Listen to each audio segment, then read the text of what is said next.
we launched 5G, the CEO of our consumer team was here at the time, Ronan Dan. Okay. And bulk of the work for our digital properties when the service went live was done here in India. And we just turned the switch on because the time zone gave us the advantage of being ready for the launch at 7 a.m. in the morning, Eastern time. I call myself a chief enablement officer of the teams here to enable them and empower them to deliver for the business and make sure that I play the role of a connecting tissue between the teams here and our global aspirations and especially with the headquarters. Same time, you have to maintain the privacy and also maintain the sanity of their choices as to how much they want us to do things for them.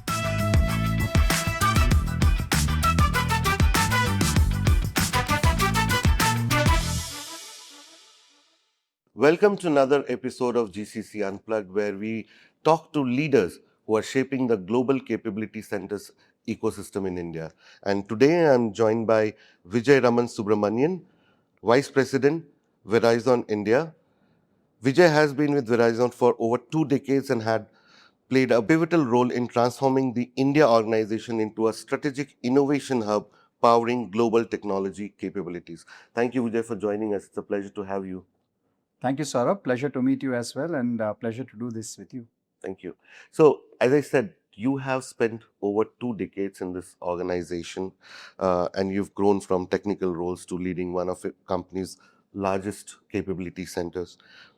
What has that taught you, in terms of long-term leadership and institutional knowledge? Thank you. Great question. As I was alluding to you before this, your production team, all the youngsters, are somewhat surprised that somebody can spend over 2 decades in a company. When in my own kids ask me, what are you doing in this place for 24 years? Having said that, I think a couple of things. One, I'm an engineer at heart, and my first career was as a network engineer. Okay. And Verizon being a network company, when I got this opportunity, it just, was hand in glove for me as an organization. So I joined Verizon way back in 2001, and I've been with them ever since. I actually consider this one of maybe a company where I'll retire from. Okay. Who knows, because they have done so well as an organization. And for me personally, I have grown within the organization, like you called out. I started out as an engineer, an analyst, and now I'm leading the Verizon India Center. Over the last 2 decades, personally for me, I have grown with the organization. I was the 16th employee that was hired for Verizon in India. And today we have close to 6,800 employees, spread across 5 cities. But most of our employees are based out of Chennai, Hyderabad, and Bangalore, and we have a few working out of Delhi and Mumbai. So to see the organization grow over the last 2 decades and to grow along with the organization, is something that has been, I would say, a very, very remarkable journey for myself as an individual. It has worked out very well for me as an individual. One, of course, the organization has taken a very good care of me as an individual. I have grown with the organization. And second, I have learned a ton working with a variety of leaders in the organization, who have shaped my perspective on leadership and my dedication to this organization, right? Now, coming to your point specifically on the question about what have I learned over 2 decades? Few things, right? One, I think when you spend, so many years in a specific place or an organization, you do build the institutional knowledge. So it comes with the territory, right? One, we are among the largest telecom players in the world in terms of revenue. We are among the pioneers in the industry. We were the first one to launch large-scale 5G solution for consumers across the globe. So now if you look at all of that, having spent 2 decades here, when I started working, I was working on a technology called DSL. I don't know if you remember, in olden days, we used to have dial-up modems to connect to internet. Right. And from there to 5G, today, many people don't realize that at one point in time, having a 5 Mbps, 10 Mbps connection at home for internet used to be luxury. Yeah. So today you have upwards of 100 on a small device in your hand, right? So the technical evolution in this domain, in this industry, has been phenomenal. So I have learned a lot, one, from a technology perspective on how each of these evolutions have gone through. And second, when you are in a company like this, when you are working in a specific organization for such a long tenure, there are a few things I would call out very clearly that is important, right? One, I think I personally, when I was growing in this organization, had to learn the business. Second, I had to see around the corners, right? What does that mean? See, as an organization, if we don't evolve, the organization is not going to last too long. And we are a company which has a 100+ year legacy. We date back to Graham Bell. One of our former companies was Bell Atlantic, which merged with GTE to form Verizon, right? So Bell Atlantic was a Graham Bell company. We have evolved from that telephony to 5G and now working on 6G. So if you really look at it from that point of view, it's very important to understand what the business is. Second, what is the technical evolution in that business? What is happening around us, right? You cannot be caught off guard when the world is moving, right? So from 2.5G to 3G to 4G to now 5G, you have to provide that differentiation to the customers, right? So in this journey, personally for me, the learning has been that you have to adapt. You have to be on the edge. Constantly keep yourself updated with the latest and the greatest as to what is happening, because the consumer behavior is changing. Consumer demands a lot more from an organization like us today than they used to maybe 20 years back, right? Second, from a leadership point of view, what I've learned is we work out of India, thousands of miles away from where the real business happens for us, right? So Verizon is a telecom company. Most of our revenue comes from our consumer business, which is entirely based in the US. Our retail business is entirely US. So for people in India to understand the customer behavior in the US and to respond to the needs of the customers there is a very different paradigm if you really look at it. You're not in the market. You're in a different market. You're in India. Yes, you use mobility. Yes, you use telecom. Yes, you use services here provided by the local carriers. But then the market dynamics are different. Right. So very important for all of us to understand what the primary objective of our organization is when it comes to serving our customers in its home territory. Understand the business dynamics, understand the demography, understand the nuances of what happens in a New York City versus a Los Angeles versus a small town in Ohio, right? And how do you cater to the needs of those customers? Very important to plug yourself into the business. And that we have been able to do over the last two decades of presence in India. Most of our teams, if you really look at it now, will be able to complete the sentences across the shores. They are very well connected with their teams in the US. We now have the seat at the table in most important projects. In fact, when we launched 5G, the CEO of our consumer team was here at the time, Ronan Dunn. Okay. And bulk of the work for our digital properties when the service went live was done here in India. And we just turned the switch on because the time zone gave us the advantage of being ready for the launch at 7 a.m. in the morning, Eastern time, right? So that is the depth to which we have grown, the domain knowledge, institutional knowledge, the connections with our peers in the US, the seat at the table among the leadership teams in the US, being part of the very strategic core programs. In fact, right now we are working on programs that are very strategic for us, and you will hear them. You'll hear about them in the next few months as we, announce that to the press. The recent one that we did was a program called Project 624, where we transformed the customer experience completely, and a bulk of that work was done here. So that is the learning over the years for us, is to make sure that you plug yourself into the business totally. Understand what are you solving, who are you solving it for, and why are we doing this, right? That is extremely important. That's what we try to drive every single day to our employees in India, and inculcate that behavior of understanding the business at depth. From a leadership point of view, for me personally, has been the ability to build relationship with the stakeholders in the US at the highest level of the organization, to build sponsorship for teams in India, to be able to showcase our capability to the global teams. Remember, everybody is buried in their day work. And you are 6,000, 7,000 miles away. So for them to know that there is a center like India, which is adding so much value to their business, it's very important that we are able to showcase that capability to them. So I call myself a chief enablement officer of the teams here, to enable them and empower them to deliver for the business and make sure that I play the role of a connecting tissue between the teams here and our global aspirations, and especially with the headquarters. Sorry, long answer, but I thought it's important to give you Of the course. perspective. And no, that's fascinating. As you said that, the business is completely based out of the US, but, the capabilities are built from here. And you said that, the switch was, the 5G was completely done from here.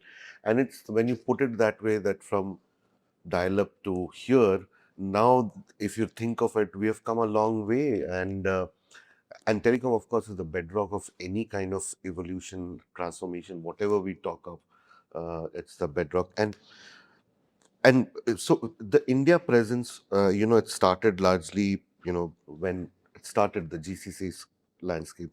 It was about cost, but it has changed, of course, now. Today, as you say, that we are the innovation engines for the enterprises worldwide. And you have been part of this evolution for the organization here. So, in short, if you can, uh, you know, put some milestones, which you have seen in the past 20 years or so. Absolutely. So we started in 2001, a very small center in a location called Tidal Park in Chennai. Okay. Close to about 50 odd employees. Like I said, I was the 16th. I joined in as a C++ developer working on the DSL domain at the time. So at that point in time, see, way back in 2001, centers like us were called captive centers, right? Centers that were managed, and run by the headquarters, and they would every single day they would give us instructions what to do, and we would deliver it for them. So it was very instruction driven at that point in time, and rightly so. We were just forming up, 50 members. It's a small team, so you still were evolving yourself as a center. And around 2004, 2005 is when the first pivot happened for us. We started scaling up. People saw the initial 50 to 100 employees that we had by then, 150 employees, if I'm right, up to 2003, were actually, starting to show their capabilities. And our parents started taking a look at, oh, wow, yes, I think a lot can be done from India. Now that, we have the right talent, we have the right people, and they seem to be very dedicated to the overall objectives of the organization, right? So that pivot around 2004, 2005 is when we started scaling the center in India. At the time, actually, we were working on launching another industry-leading solution called fiber to the home. Okay. Nowhere else, I think, other than a few countries like Nordic, there was some experimentation going on where you could actually take a fiber optic cable directly to your home and provide you broadband service. Now, with fiber optic, the bandwidth is limitless, right? You are now talking speed of light, right? It's only limited by the equipment at the edge, like your router or your, modems and things like that. So that is when we were designing a solution for fiber optic service for customers in the US. And we started a product called FIOS, fiber optic service, or it used to be called FTTP, fiber to the to your premise. And we started working on that. So that time, by then we had proven Verizon India as a center capable of delivering technology solutions, especially on the operational support systems or IT systems by then. So there was a new thought in the headquarters, and then the CTOs of our various business units took a look at it and said, yeah, why not deliver the IT stack for FTTP from India? Because now you seem to have a good scale there, and also people who understand the business, and more importantly, we seem to have the right kind of talent. It's proven over the last 3-4 years. So that pivot happened around 2005, is when we started scaling. We started building the team. So from about 300 odd members by 2005, we had started to grow. I remember in 1 year in 2006 alone, we hired close to 1,000 people in India, right?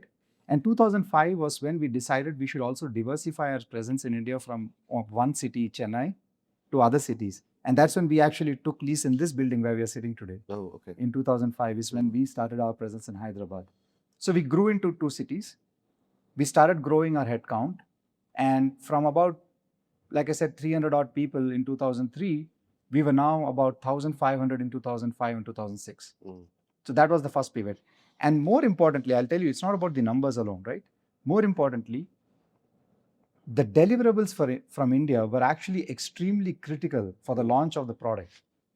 the FTTP service, the first service that we launched for a customer in Texas, most of the flow for them, all the way from our website where they place the order to the call center systems, to provisioning their service all the way towards the end, to the technician that's going into your home carrying an iPad or a tablet and solving that, fixing the modem and routers for you to give you the service, all those solutioning was built here. What is important to note is, one, of course, the scale in terms of the size of the organization in India, but more important is, now we were starting to leave a fingerprint on the business. We're starting to deliver solutions that mattered for the business, enabling a new product in itself. So that was a big milestone for us. So that was around 2005, 2006. Then around 2010-11, we started working with our wireless teams. At the time, it was predominantly 3G service moving into 4G. That was the era of moving from 3G to 4G, which is when smartphones were starting to come. I don't know if again, many youngsters may not know this. There used to be a device called BlackBerry. Yeah, of course. And I used to use a BlackBerry at the time. That was the way to message each other and communicate, check emails and things like that. But BlackBerry, while it was a device that provided you the internet on the phone, it was not the most easiest devices to use when it came to internet surfing and things like that. Like watching a video, for example, was not a great thing at the time, and neither was that a market at the time. So this is where in my previous question, when I spoke about the customers demand solutions out of you, right? The customers were moving towards more mobility and internet on their devices. So with the launch of the first iPhone, it changed, right? So when the first iPhone was launched, you suddenly had internet on your fingertips, right?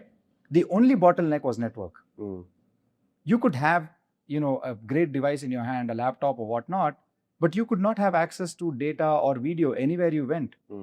And that is where companies like us come into play, where you create the right kind of network. So the evolution from 3G to 4G, it was that time that was happening. And again, the center in India played a crucial role in enabling the launch of 4G and making sure that we were able to deploy it ubiquitously across the US, with right from the network operation solutions to our website providing you that capability to order a 4G phone, a device and whatnot, to enabling our stores to sell those products to you as well as a customer. So that's the next pivot that happened. Then around 2016, 17, we had grown to about, if I remember right, about 8,000 odd employees by then. And what happened at the time, actually around 6,000 odd employees at the time.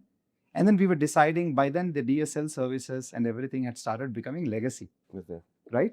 So people had moved to traditional broadband, the new broadband, new generation broadband and wireless completely. So we had to take a call at that time as to what do we do with our older services like DSL and POTS. POTS is your plain old telephony, your dial-up and all that. So we made a pivot at the time. We decided to hive off a portion of that work while retaining the brand and the customers, hive off a portion of that work to partners. So we did a tie-up with one of our service integrator partners, and we rebadged some of our employees to that partner, and they started maintaining our legacy products while we pivoted this center to focus on the strategic futuristic products like 4G and fiber to the home. So we kept that in-house, and anything that was legacy, we moved it to a partner. That was a tough decision at that point in time. We had to send out about 1,100 employees to join the service integrator in question. And we had to move them over, rebadge them. Not easy for a company like us because we pride ourselves in building a culture that everybody is proud of. But we had to do it. That was a business imperative. So we did that here in India. We went from 6,000 to 4,800 at the time in terms of our employee count. But that one pivot made sure that we focused on what is important for the organization as a future. So this is the strategic pivot that you take as a company from time to time, is where do you position your organization? Are you playing in the future for the company, future of the industry, at the cutting edge? Or are you going to be, weighed down by legacy products that you sell, right? And so that is when these kind of decisions had to be taken. Tough decision, but I think the right decision at the time to take that call, and we did that.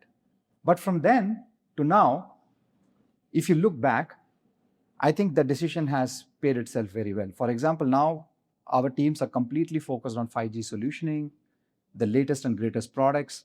Now we have, as we speak right now, we are not only a technology center anymore, we are a strategic center for the whole Verizon communications company. We now have customer experience, user experience, marketing analytics, HR operations.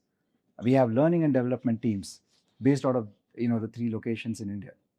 Now we are supporting a plethora of units in the business, all the way from sales, marketing, to technology, to network operations. So we have presence across the spectrum in Verizon now. So that is the pivot that we took. So today we have about 6,800 employees, and we also have a lot of partners that we work with in India. We engage with startups locally. We engage with consulting companies locally to tell us what should we do in the future. For example, with the advent of AI, we spoke about that in your conference recently as well, is what does it mean to a company like us? Right? So we are working on that. We are looking ahead. Again, like I said, looking around the corners, seeing around the corners is very important. What does it mean for us as a company? What does it mean for our customers? How do we pivot the organization? So that is what we have done over the last few years. And I think it has paid well so far, and we will continue to do this. Change is inevitable at any point in time, and we'll continue to pivot from there. Now, of course, change is inevitable, as you said, and there's another change which has come in, which is AI, as you spoke about. So how exactly is it, affecting the telecom stack, and how are you, keeping pace with the fast changing, the technology every day, as we see? Yeah, no, very good question, and I think all of us are trying to answer this, 1 for ourselves, 2 for our customers, and 3 for our employees as organizations, right? So I think AI is once in a generation shift.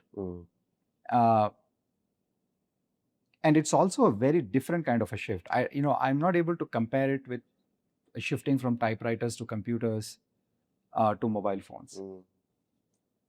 This is an AI is a shift in which the very way we live and work and play as individuals is going to change. I think if you really look at what AI is doing to our industry specifically, I will break it into 2 or 3 parts.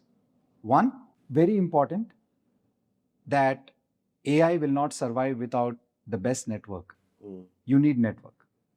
So from that point of view, I think we feel that we are enabling this whole AI age, right? There is no ChatGPT, there is no Gemini, there is no Claude if there is no network, because they depend on very fat pipes which carry their data across globe to support their data centers, to enable them to provide services that they want to provide to their customers.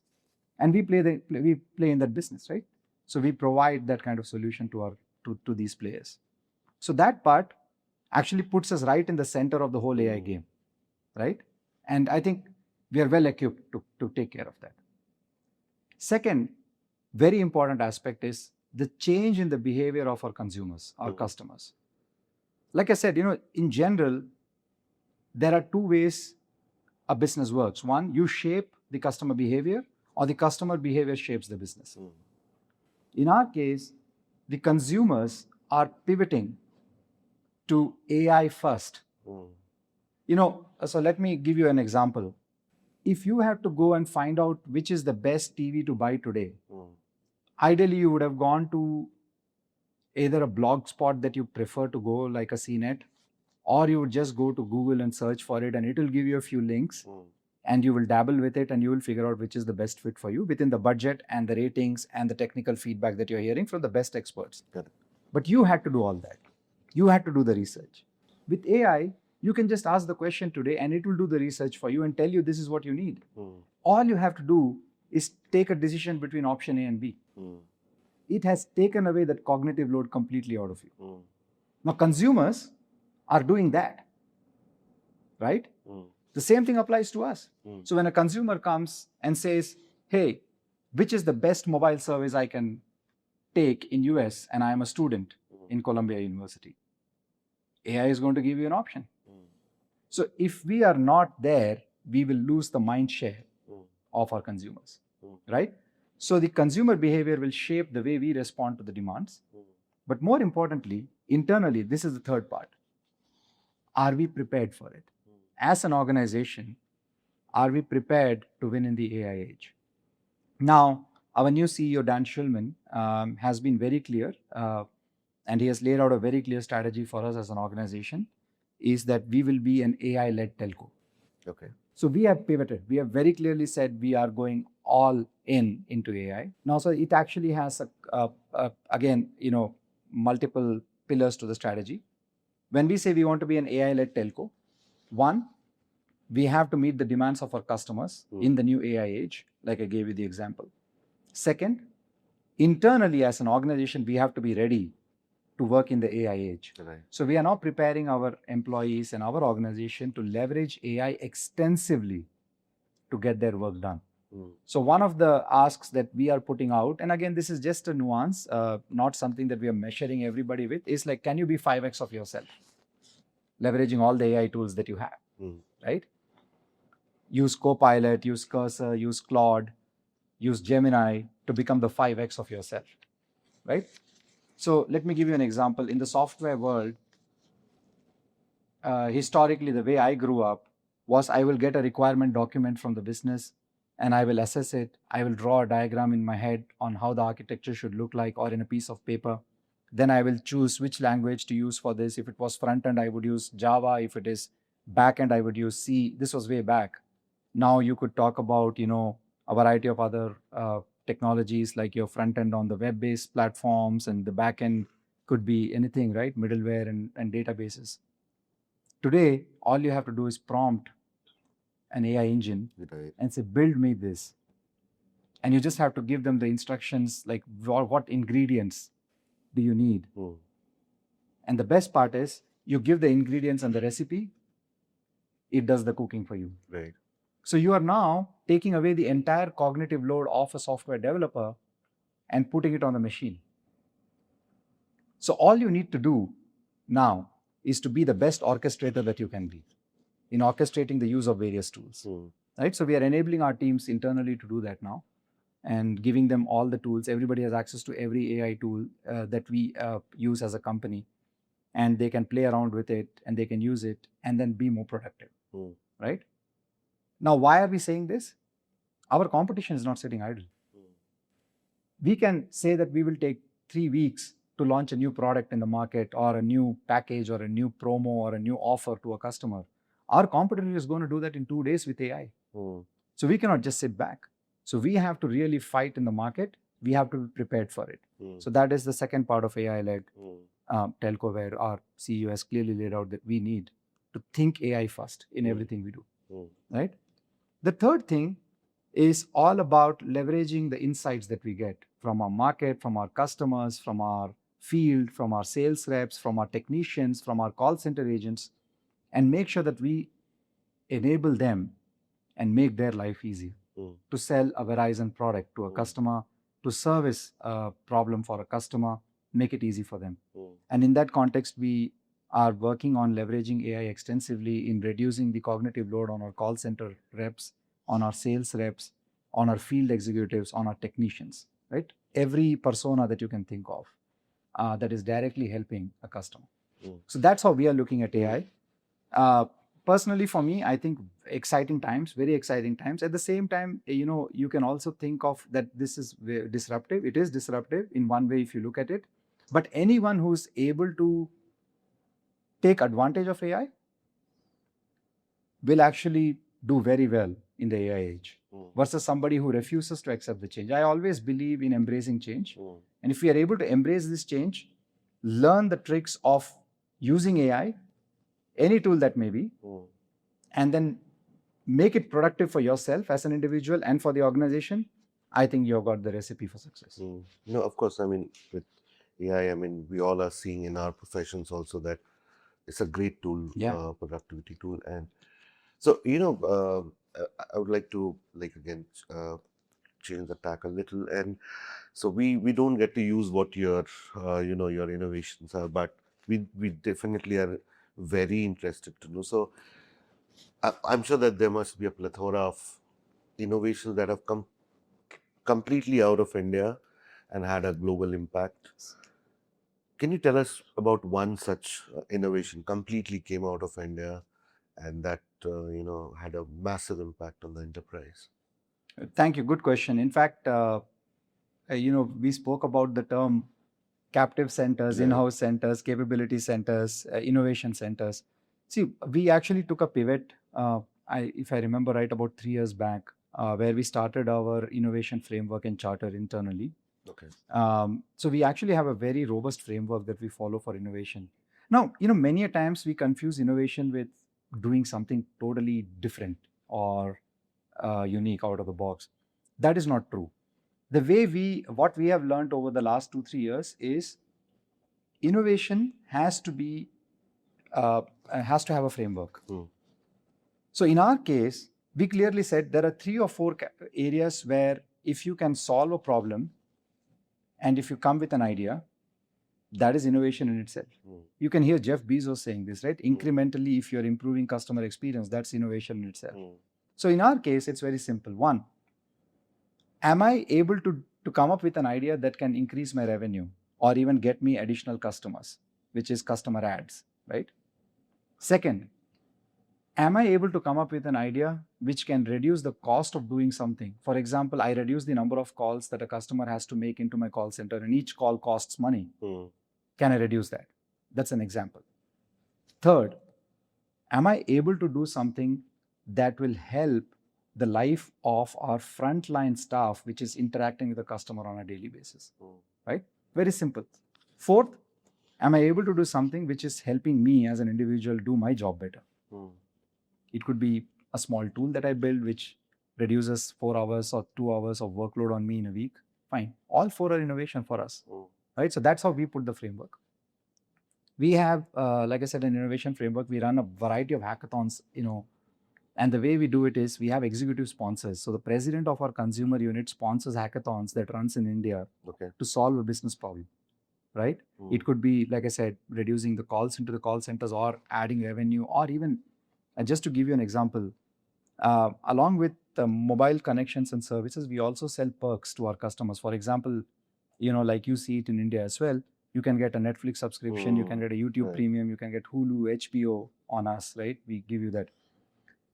If I am able to come up with an idea that can help me increase the attachment rate of one of these perks to the plans, that annually for Verizon is the size of Hilton hotels in business. And imagine just 1% or 2% or 3% improvement in that. It goes a long way, right? So for us, ideas actually matter. So we measure it that way. So for example, one of the hackathons we did was exactly this. So how do I improve the attach rate for our perks with our plans? And we are seeing good 2 to 3% improvement there now. But let me give you a specific example. So we were working on one of these solutions a few years back. This was primarily to help our call center reps resolve a customer issue very fast. See, none of us likes to be in a call with a call center rep trying to solve a problem. I'm sure you don't like it either, right? Sure. So the average handling time per customer, if you're spending 20-30 minutes, that 20-30 minutes of my life wasted on a call that should not have happened in the first place. Correct. Right? Yeah. So we said, okay, how do we make it simpler for our call center reps to solve customer problems much faster? So we ran a hackathon in India, which came up with an idea. Initially, that idea did not have a name. But after we showed this to the president of our business unit and they loved it, we got sponsorship for that idea. And then we deployed it in a pilot mode. And then we saw significant improvement in the average handling times of the calls. Then it went all out. We went live with it. For every call center agent uses it now. Now we have another AI engine that we have rolled out called the next best action. So we now tell the call center agent that if the customer is still agitated, this is the next best action you can do. This is a new offer in the town that we are giving our customers. You may want to offer this to the customer and retain the customer, right? And many times it works. So that actually has was an idea that was completely built in India and went out. Mm. One other example that went very recently is a personal research assistant. Okay. I told you about customers researching, finding out what to buy, what not to buy. If I take a iPhone 17 Pro from Verizon, is it a better deal? Or if I go to a competitor, is it a better deal? So now you have a personal research assistant on the app, My Verizon app in the US, where it will, or even if you go to the Verizon.com, it will give you an idea of, you put what you need in just simple terms, and it will tell you this is the best offer that you will get for what you want, or can I help you more? So it's now an AI based interactive tool where you can research the products and solutions, and then in that process we are also gaining customer insight, Right. which we can use later to address the customer. So these are a couple of examples. Like I can give you many more, but this is one more I will talk about. During COVID, there was a lockdown. Customers would not like any technician entering their house. In case of a broadband service, if some customer had a problem, we would actually send a technician. If they couldn't solve it themselves, we would send a technician to look at the router, fix it, and all Correct. that. And customers were a little nervous and anxious about letting anybody in. So we created a solution called Tech C, Okay. a Tech Can See, where you can use your phone and point it to the device. Okay. And the technician from sitting at his home or her home can look at the device, and just with that phone, we can start configuring the device remotely, or we can ask a customer to remove that cable and put it in a different port instead of entering. So it was like a VR kind of a thing that we created. That worked very well during the COVID. during COVID. And you know what?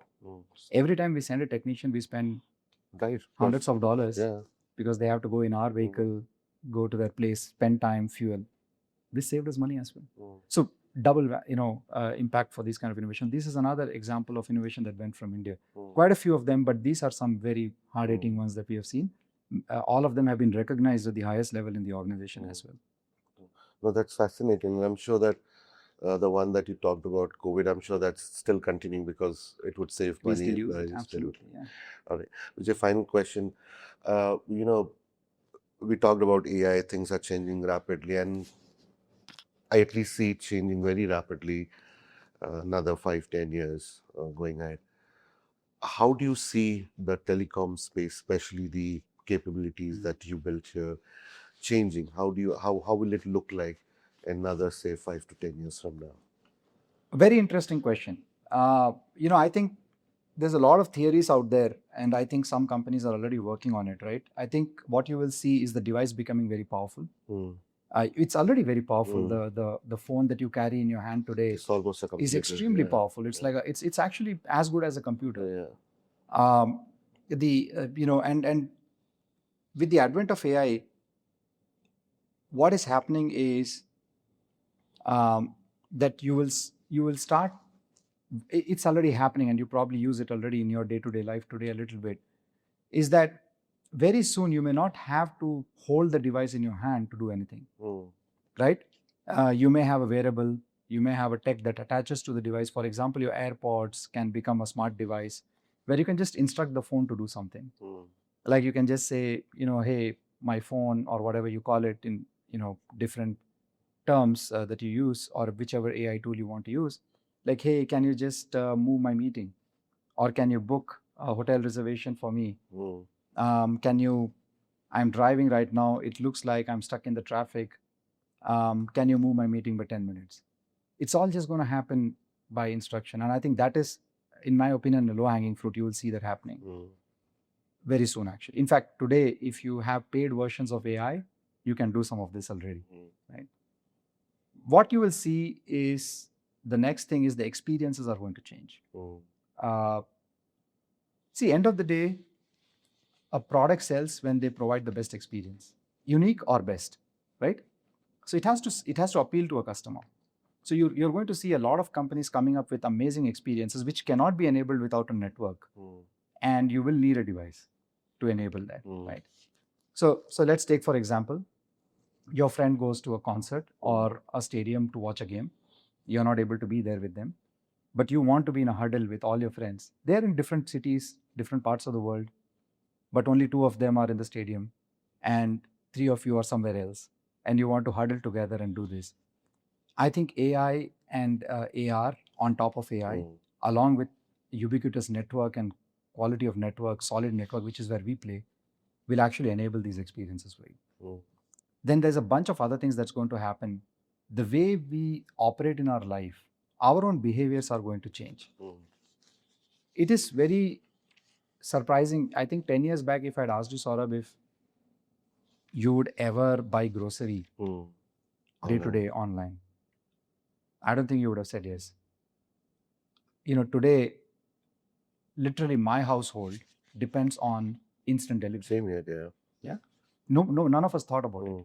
Imagine if some of these guys, these apps, now figure out what you need tomorrow without you having to prompt them, Mm. right?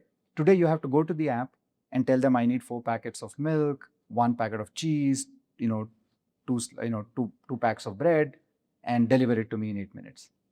Imagine if they are able to figure out even 50-60% and preload your cart and ask you, hey, Saurabh, your milk must be running out. Should I send one? Mm. And all you have to say is yes, please send it. Or you say, no, I'm traveling. I don't need it for this week. I'll come back next week. Mm. Imagine that experience. I think that's coming. And that is all going to be enabled by AI. It's going to be enabled by all the data and insights they have about you as a regular user. Mm. So, but these are some of the examples. Same thing will happen in education. Same thing will happen in Medicare. Same thing is going to happen in financial domains. One of the things that I was talking to one of our co-panelists yesterday in the conference who runs a bank was today, if I have to check how much money I spent last week, I have to log into the app to check it. But tomorrow, it should just be a prompt and say, hey, so-and-so bank, how much did I spend last week? Mm. And it tells you $20 or $200. And then you say, can you give me a breakup? It'll say $2 on lunch, $40 on fuel, $20 on a shirt. Won't it be amazing? Mm. So imagine the cognitive load. So this is coming. This is coming. A lot of this is going to be enabled by AI. And I think one important aspect I will still call out is how do we responsibly use AI? Mm. That is going to be very critical for all of us.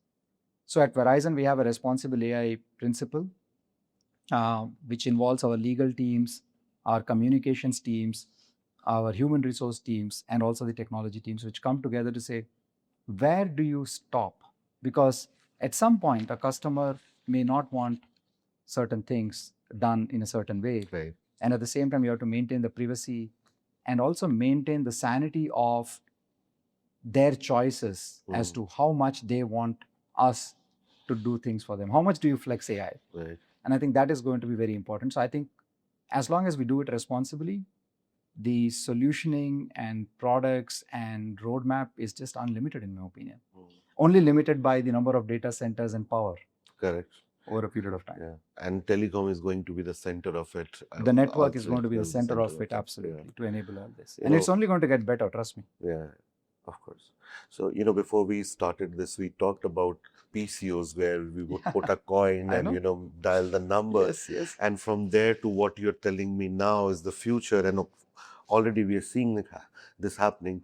It's something that we have never thought about, but yeah, it's true, and we are living those. I mean, none of us would have thought that an OTT player will now be bigger than a studio, right, in terms of revenue, and you're seeing that happening. Yeah, would not have been possible without the advent of a screen on your hand. Right.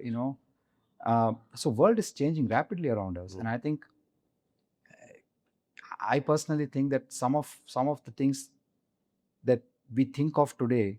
So, and I also feel that there are certain things we are not able to imagine as to what this will enable. Right, correct. Thank you so much, Vijay, for joining us. It was absolutely wonderful to learn from you and understand from you how the telecom stack is powering this new era of transformation and everything that we see around us and the future that it promises. Thank you for joining us. Thank you, Saurabh. Fantastic talking to you, and thanks for having me in the show. And love doing this. Thank you. Thank you.